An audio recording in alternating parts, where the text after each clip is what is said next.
تو حضرت جی ان کے میل ملاپ جو ہے اور اس کا کیا سلسلہ ہے کہ کیونکہ یہاں پر امریکہ سے میں کال کر رہا ہوں، یہاں پہ حضرات جو ہیں وہ اپنے گھروں میں ان کو بلا بھی لیتے ہیں، کاروبار بھی کر لیتے ہیں، اور کچھ مسلمان بھٹکے ہوئے لوگ یہ بھی کہتے ہیں کہ ہمارے گدی نشینوں کے جو ہیں وہ ہم ان کو یعنی اچھے بڑے لوگ جو ہیں انڈیا کے، کچھ انہوں نے بڑی غلط بات کی کہ ہم آغا خان کو جو ہے وہ امام مانتے ہیں اور ہم فلاں گدی نشین سے ہیں، یا ہمارا تعلق فلاں گدی نشین سے ہے اور ہم آغا خان کی توبہ نعوذ باللہ جو ہے وہ اس کو امام مانتے ہیں۔ اور میں نے ان کو کہا کہ شاہ تراب الحق صاحب کا تو کھلا فتویٰ اس پہ کفر کا ان پہ تو۔ جی ہاں نہیں وہ ان کا کہنا ٹھیک نہیں ہے۔ اب یہی ہے کہ جس طرح دوسرے بد مذہبوں سے میل ملاپ کا تعلق ہے ان سے بھی ویسا ہی ہے، اور کاروبار کا جہاں تک تعلق ہے تو کاروبار تو کسی نان مسلم سے بھی کیا جا سکتا ہے، جی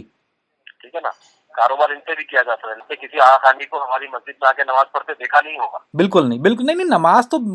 میں نے اصحاب رسول کو گالی، یہ انٹرنیٹ پہ اصحاب رسول کو گالیاں دیتے ہیں، انٹرنیٹ پہ رسول اللہ صلی اللہ علیہ وسلم کے شان میں گستاخیاں کرتے ہیں، اب عائشہ کو برے بھلا کہتے ہیں کھلے عام، اور اب حسن بن صبا کو بولتے ہیں کہ یہ ہمارا بانی تھا، اس کو سیدنا حسن بن صبا کہتے ہیں یہ لوگ۔ امریکہ میں کینیڈا میں انہوں نے بہت یہ کام شروع کیا ہوا ہے، اور انٹرنیٹ پہ ساتھیوں کو جو ہے وہ احناف کے نام پہ دھوکہ دے رہے ہیں، اصل میں حنفیت کے نام پہ دھوکہ دے رہے ہیں کہ جی یہ ہم جو ہے وہ اہل سنہ والجماعت حنفی مسلک، اور اس میں ہمارا جو ہے وہ کوئی تعلق آغا خان سے بنتا ہے اور وہ زمانے کے امام ہیں، اور تو اب آپ کو پتہ ہے یہاں پہ لوگوں کو تعلیم اتنی نہیں ہے،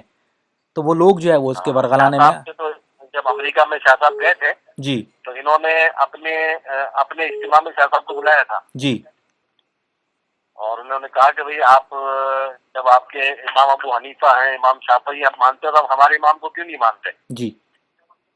تو شاہ صاحب نے کہا تھا بھئی امام ابو حنیفہ اور ان کی تو تعلیمات ہیں، ان کی تو کتابیں ہیں ان کی شاگردوں کی، آپ بتائیے آپ کے امام کی کیا تعلیمات ہیں؟ ماشاء اللہ، تو ان کے پاس کوئی کتاب نہیں اس کی۔ سبحان اللہ، شاہ صاحب نے کہا آپ کسی کو امام ماننے کے لیے ہم جانیں گے تو صحیح نا وہ ان کی کیا تعلیمات ہیں، بے شک، تو ان کے پاس کچھ بھی چاہیے،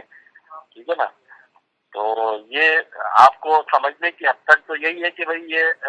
بد مذہب ہیں، ان سے تعلق نہیں رکھنا چاہیے۔ جزاکم اللہ خیر۔ نہیں بس میرا یہ تھا بھام دور ہو جائے اور آپ سے بات ہو جائے، کیونکہ یہ لوگ جب احناف کا نام لے رہے تھے اور گدی نشینوں کے نام لیے اور پھر شیوخ کے نام لیے اور پھر وہ دلی کے کچھ حضرات کے نام لیے، تو میرا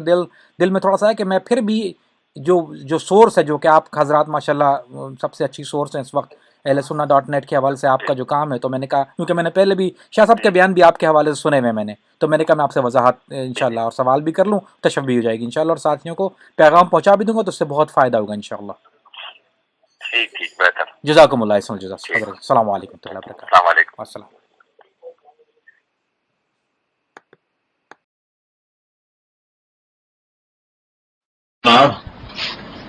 اعظم خان صاحب کراچی، آپ نے یہ پوچھا کہ آغا خانی اور مسلمانوں میں کیا فرق ہے؟ دیکھیے آغا خانی جو اپنے آپ کو آغا خانی کہلاتے ہیں، اپنے موجودہ آغا خان کے بارے میں یہ عقیدہ رکھتے ہیں کہ معاذ اللہ تبارک و تعالیٰ ان کی ذات میں گھسا ہوا ہے، حلول کیے ہوئے، اور آپ جانتے ہیں کہ مسلمانوں کا عقیدہ ہے کہ اللہ تبارک و تعالیٰ کی عظمت اور شان کہ وہ کسی کی ذات میں گھسنے سے مبرہ اور منزہ ہے، وہ تو اپنے علم و قدرت سے پوری کائنات میں شاہد اور موجود ہے۔ آپ نے دیکھا کہ نہ وہ ہمارا قرآن پڑھتے ہیں، نہ ہماری نمازیں پڑھتے ہیں، نہ ہمارا روزہ رکھتے ہیں، نہ ہمارا حج کرتے ہیں، کوئی عبادت جو ہم جیسی نہیں کرتے۔ اس لیے مسلمانوں میں اور آغا خانیوں میں اتنا ہی فرق ہے جیسا ایک مسلم اور ایک غیر مسلم میں فرق ہے۔